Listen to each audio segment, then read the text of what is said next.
இப்போ என்ன பண்ணும் பாஜக சீமானை கூப்பிட்டு நீங்கள் எலெக்ட் ஆகி வாங்க, உங்களுக்கு எதிர்கட்சி தலைவர் ஆக்குறோம், அப்புறம் நீங்கள் செயல்படுங்கன்னு சொன்னக்கூடிய வாய்ப்பு உண்டு.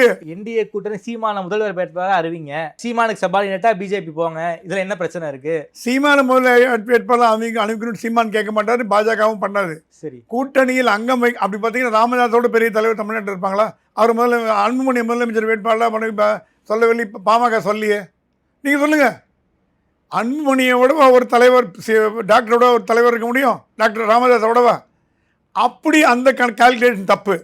இது என்ன கணக்குன்னா, சீமான் உள்ளே வந்தார்னா அந்த 8% 10% கூட்டணிக்கு வரும். திமுக முதல்ல அகற்றுவோம், அகற்றிட்டு அதுக்கப்புறம் நமக்குள்ளே பேசி தீர்த்துக்கலாம். யார் முதலமைச்சர், யார் ரெண்டாவது முதலமைச்சர், யார் துணை முதலமைச்சர், எதிர்கட்சி தலைவர்.